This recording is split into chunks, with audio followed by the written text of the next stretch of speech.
I'm Alex Katz, and I'm from New York City. I was born in 1927. My parents came from Russia at different intervals.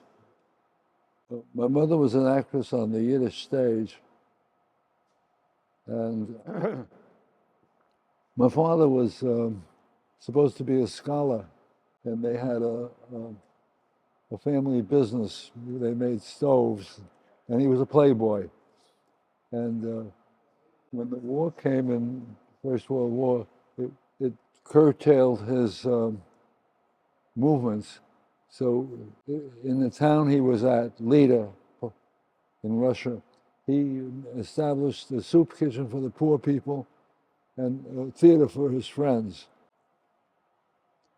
He lost everything with the revolution, and he went to Berlin for several years, gambling, like a professional gambler.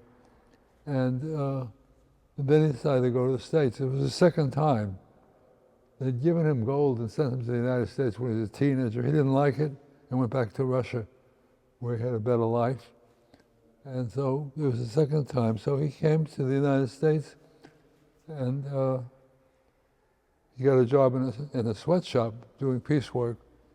And he said he made a lot of money because he's extremely competitive. And he could work faster than anyone, you know? And then he worked for my uncle in the coffee business, and he understood it. And he worked for him a couple of years, and then he opened his own business, selling coffee to restaurants. I was born inside of that cycle. I was born by the time, just before he started in business by himself. We did watercolors together once, and I could see that his was primitive, but it had more authority than mine. They both were that. And the other thing we had in art was, on the block, there were two other artists. One of them was Ken Pfeiffer, who was going to Pratt, and he was influenced by modern art and the Bauhaus. And so he gave me Mondrian and books to read. He left school, and he made a lamp business, like a Bauhaus lamps. And I was 16, he was 18, and he said, "Why don't you illustrate it?" So we bought an airbrush together, and I made illustrations for him, you know. And I didn't like the Mondrian book he gave. I didn't like Mondrian's writing. I liked the paintings, but I didn't like the writing. And I 30, 40 years later, I read the writing. I still didn't like him. I thought he was a fantastic painter, but like most painters, they think they're not articulate about what they're doing, you know? It was the inner Mondrian was a great artist because of his passion and his standards, what he was doing. And his writing was just trying to run away from it, you know, into something he didn't really understand, philosophy. And the other person was Dick Crockett. He was English, you know, and his father was a printer. And a printer at that time was a high-end middle class. It was before Variotype. And they had the biggest house on the block, and he had a Packard, which is a very impressive car. And Dick wanted to be a commercial artist, and he wanted to go to this trade school. It was new, and you could do commercial art. So you could do artwork half the day, you know, and take your courses in the day. But I went there because Dick was there. I found these antique casts in the school, antique drawings, and I liked the drawings. So I said, so they had a setup to paint antique heads. So I drew antique heads for 2 years, 3 years, and I got really good at it. In fact, I was better than most adults, who did the same thing. The teacher was very good at teaching antique drawing. It would take 5 days to make a drawing. You start with the dots like you see in Angs, then you connect the dots, then you put your black tones and white tones, then you put your secondary tones, and then you put a finish on it, And the studying the antique gave me a big advantage when I got into Cooper Union and modern art, because that's the basis of Cubism, is that French Academy drawing. And I could adapt to Cubism like a snapper. And modern art was new in the United States. And like Matisse would get a bad review at that time in the local papers. And so I got into Cooper Union, I got into modern art, and they laid down the laws of modern art.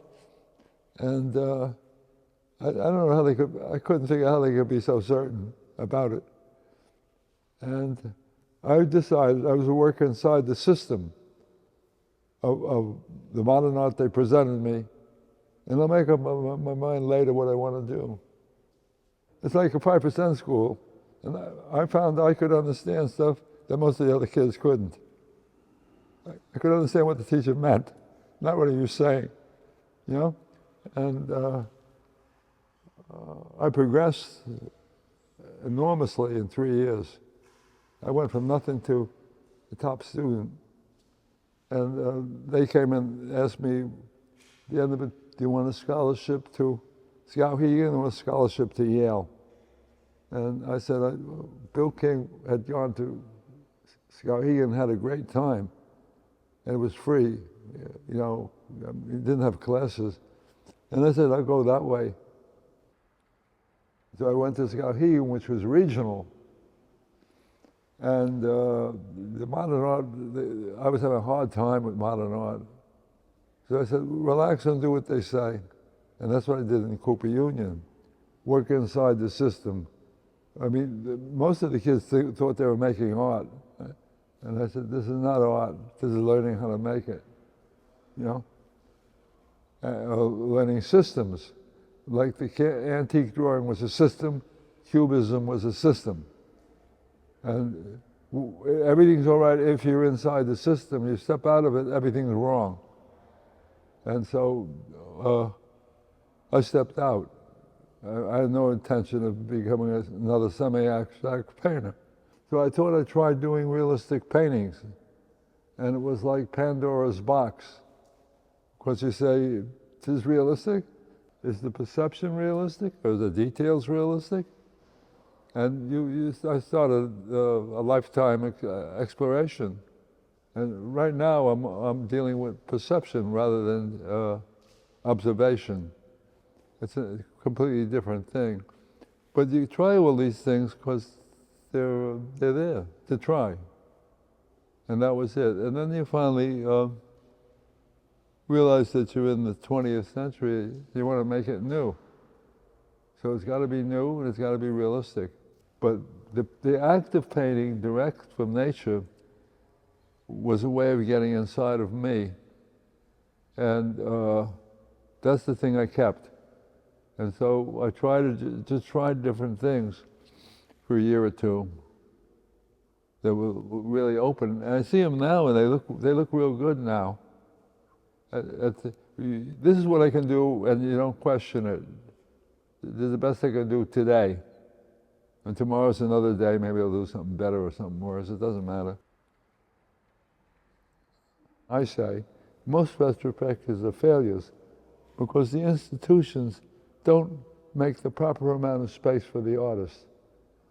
If they have 8 rooms, they're going to fill them, and the artist really should have 4 rooms, And then that's one area where they fall down.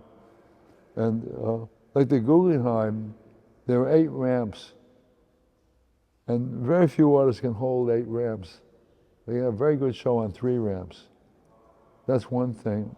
And the other thing is, when an artist gets a retrospective, they're usually frozen in style. You know, they repeat their works a little better, a little worse. And I said, I pick up the dice and throw them against the wall. And I went into these very large landscapes. And so it was like a second career.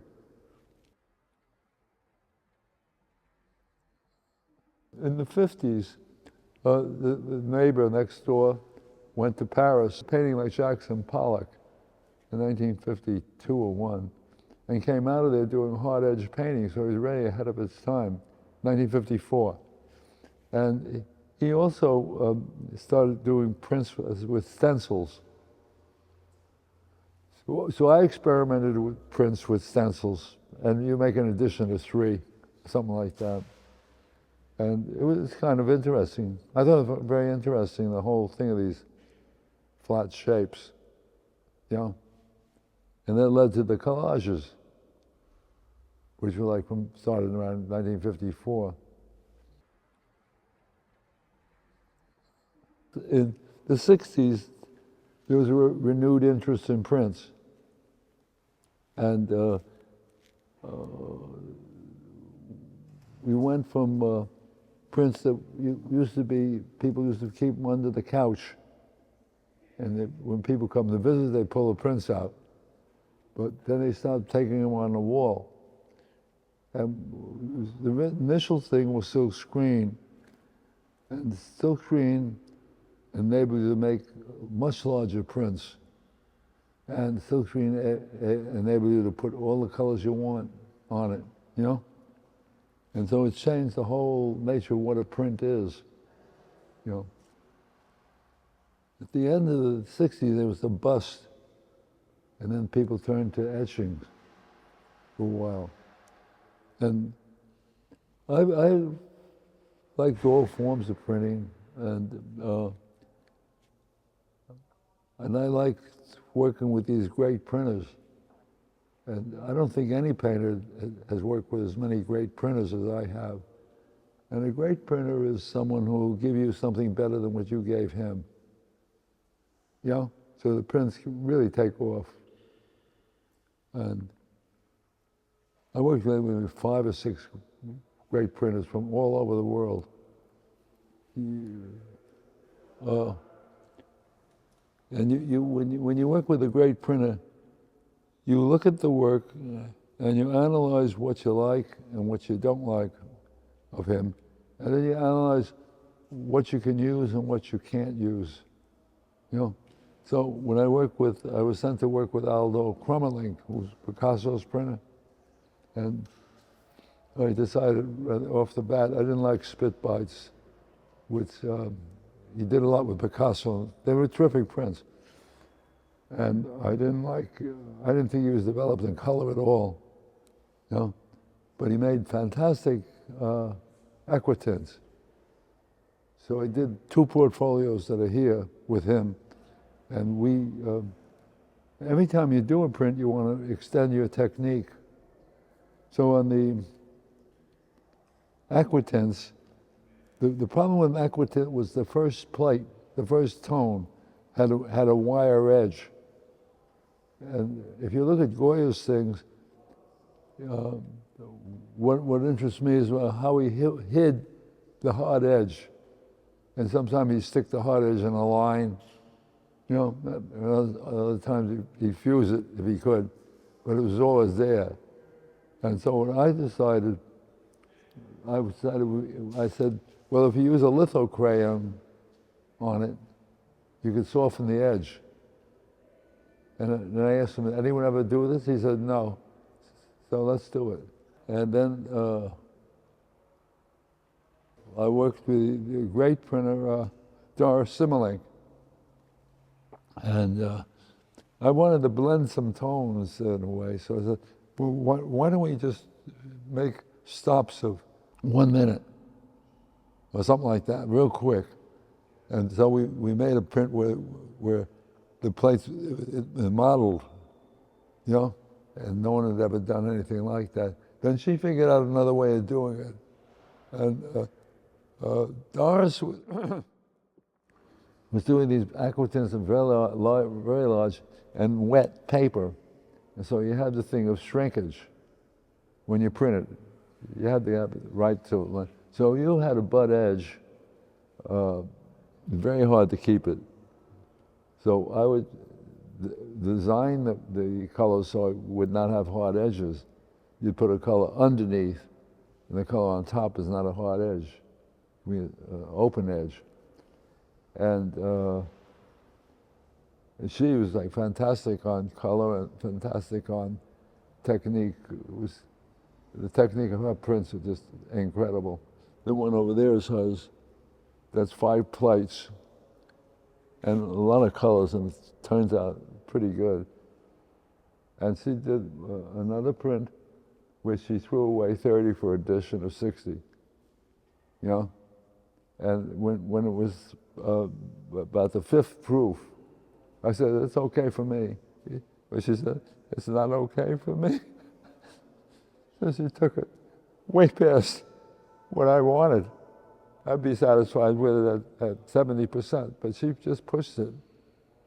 So I admire her for the thing, but also for the ability to extend herself, extend the printing.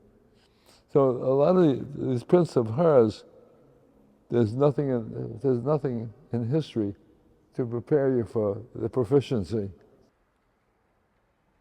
The silk screens started with Hiroshi.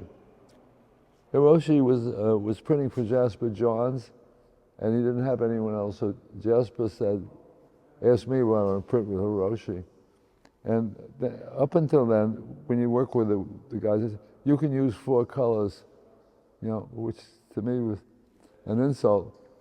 But with Hiroshi, he says, use 100 colors. And if we don't like them, we'll just stick them in a drawer. That put him out of business, actually, being so generous. But it extended the craft. And it was wonderful working with him. He did an edition, and dust fell on him. But I said, well, that's okay. He says, it's okay for you, it's not for me. So he printed the whole edition over, 23 colors, because of the dust. He said it shouldn't be there. He was Japanese, and with a high sense of craft. I think this exhibition is the right work, in the right place, and the right time. You know, I think it's up to my Guggenheim show. It's like a miracle, really. Yeah.